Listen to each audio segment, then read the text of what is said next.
Assalamualaikum warahmatullahi wabarakatuh. Semangat pagi, kita bisa luar biasa. Baik, perkenalkan nama saya Tulus Wahyono, NRP 80105068, mekanik dari Set Korea.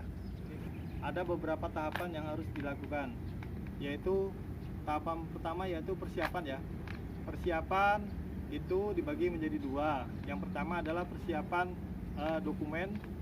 Persiapan dokumen yang harus kita sediakan seperti WO, BAPP, dan juga SOP manual, Partbook, dan QA, Q4, Q5, Q6, dan juga pastinya kita tidak lupa dokumen JSA ya, Job Safety Analysis, yang berisi tentang step-step atau langkah-langkah pekerjaan yang akan dilakukan dan bahaya-bahaya apa saja yang kemungkinan terjadi pada pekerjaan tersebut dan bagaimana cara menanggulangi bahaya-bahaya atau resiko-resiko pekerjaan tersebut. Persiapan yang kedua yaitu adalah persiapan tool yang harus kita sediakan, pastinya adalah common tool ya.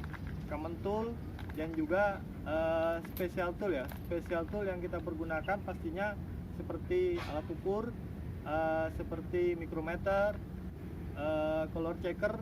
Pertama-tama sebelum kita melakukan resealing ya, rear suspensi, ada beberapa step atau beberapa langkah yang harus kita lakukan. Langkah pertama yaitu kita dibagi menjadi tiga ya. Pertama yaitu disassembly, terus yang kedua adalah inspeksi atau pengukuran, inspection dan pengukuran, measurement, dan yang ketiga adalah assembly ya. Nah, baik, sebelum kita melakukan disassembly rear suspensi, pastinya kita harus memberi marking ya, memberi marking untuk membantu kita pada saat pemasangan ulang dan juga sebagai tanda ya, biar tidak tertukar dengan komponen yang lainnya ya, dengan suspensi yang lainnya. Baik, poin-poin sebelum kita melakukan disassembly yaitu adalah kita harus melakukan pre-washing ya.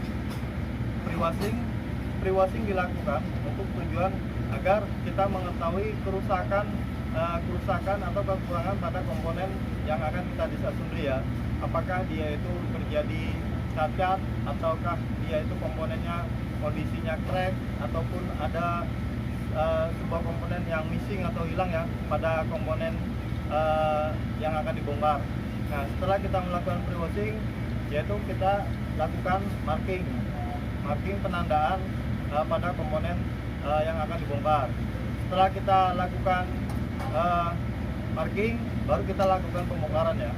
Nah, setelah kita melakukan pembongkaran, yang perlu diperhatikan yaitu kita harus cek ya, cek apakah kondisi suspensi itu step-step pembongkaran adalah sebagai berikut ya. Sebelum melakukan disassembly komponen rear suspensi, pastikan tekanan di dalam rear suspensi oli dan nitrogen itu sudah berkurang. Dan langkah selanjutnya yaitu drain oli rear suspensi 16,5 liter, kendorkan klem 1 dan lepas gat 3. Lalu tarik root 7 dan lepas bolt retainer 6, lalu angkat perlahan root AC 7, retainer dan flank 8 secara bersamaan. Lepas retainer 6 dan flank 8 dari root cylinder assembly. Dan lepas U-packing 10 dan bumper ring 17, backup ring dan o-ring 10 dari flank 8. Lepas bushing 12 dari flank dan lepas seal 13, bushing 14 dari retainer. Lalu bersihkan komponen rear suspensi secara merata. Baik, langkah selanjutnya setelah pembongkaran yaitu langkah inspection atau measurement ya. Yang perlu diperhatikan untuk langkah inspection atau measurement adalah kita harus melihat ya. Pertama adalah melihat bushingnya dulu ya. Untuk bushing yang atas, apakah dia itu kondisinya clearance-nya itu antara inner dan outer itu dia itu berlebihan atau tidak. Nah, kita harus cek ya, lakukan inspection dan pengukuran. Terus yang kedua, dudukan bushing ya, dudukan bushing yang di atas itu apakah dia itu kondisinya masih bagus ataukah dia itu sudah mengalami keausan ya. Kita lakukan pengukuran dengan memakai offset micrometer ya. Nah, terus langkah selanjutnya kita lakukan menggunakan micrometer ya, dengan menggunakan tool micrometer. Terus yang selanjutnya adalah kita inspeksi pada snapping ya. Snapping apakah terjadi kebengkokan ataukah dia itu terjadi perubahan bentuk ya, dan elastisitas pada snapping apakah dia itu masih layak atau tidak. Oke, setelah kita lakukan inspection pada bushing, kita lakukan inspection pada housing cylinder ya. Housing cylinder yang perlu diperhatikan adalah kondisi si sensor ya. Kondisi sensor si suspensi, apakah dia itu kondisinya dia itu putus, ataukah dia itu rusak, ataukah dia itu patah.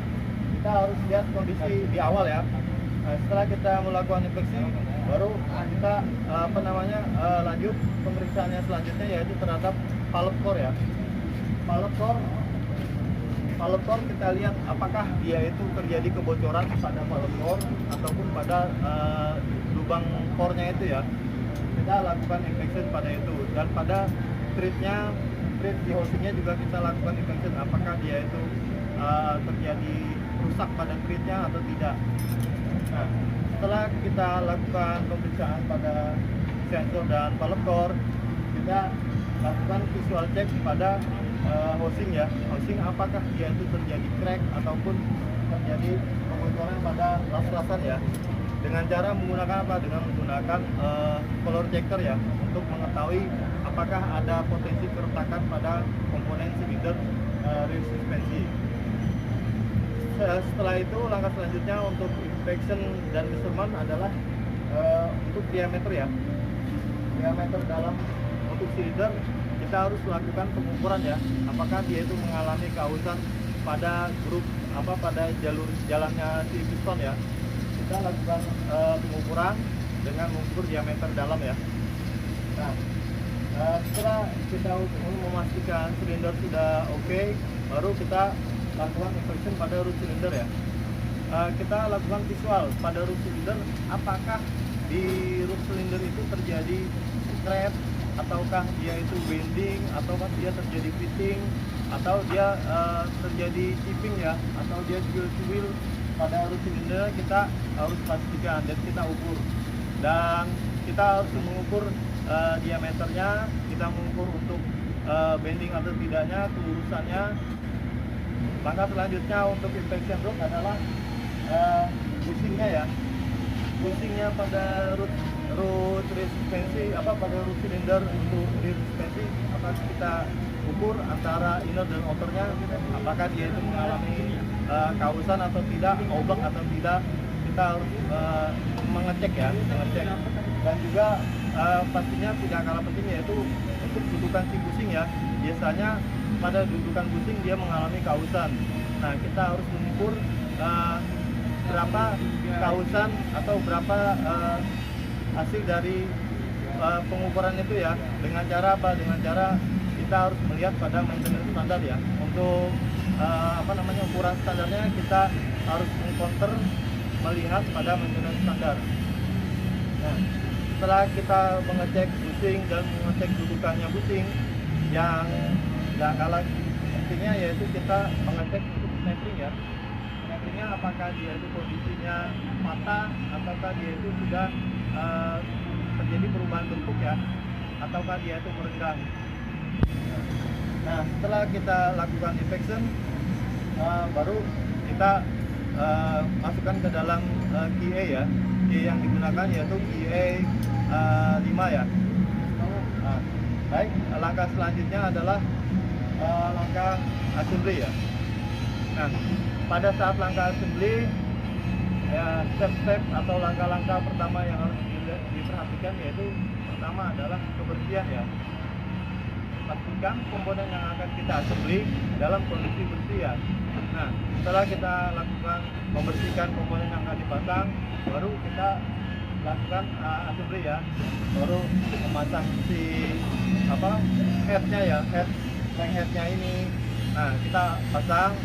Nah, yang perlu diperhatikan yaitu kita pasang dulu ya, pasang headnya ini dulu ya, yang ada di sini ya. kita pasang headnya ini dulu ke dalam root, terus cylinder, baru kita pasang housingnya ya.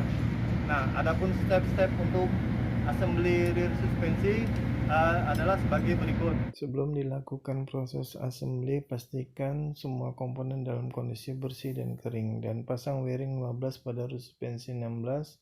Pastikan dudukan wiring bersih dan rata, dan pasang bushing 12 ke flank 8 dengan toolkey 1, dan pasang packing 10, buffering 17 ke flank 8. Perhatikan memasang buffering yang terbalik ataupun rusak. Pastikan posisi packing tidak terbalik terhadap arah tekanan sehingga seal mampu menyekat secara maksimal, dan beri oli pelumas saat pemasangan dengan tujuan packing tidak rusak. Dan pasang seal 13 ke retainer 8 dan gunakan Loctite 2 pada pemasangan seal, dan pasang bushing 14 ke retainer 6 dengan toolkey 1, dan pasang flank 8 retainer 6 ke root assembly 7 dengan menggunakan sling, dan beri lapisan LG6 pada permukaan flank dan retainer dan pada U-packing, dan pasang retainer 6 dan flank 8 secara bersamaan ke silinder 9 dan torque bolt mounting sebesar 16-20 kg. Pasang korkolap dan sensor. Baik, hal penting yang pada saat kita assembly yaitu torque ya. Pastikan kita mengetok bolt ini dengan standar ya.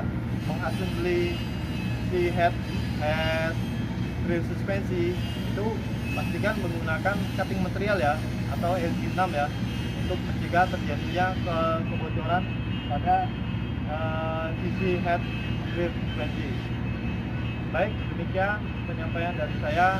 Apabila ada kurang yang berkenan dalam tutur kata, mohon maaf. Assalamualaikum warahmatullahi wabarakatuh.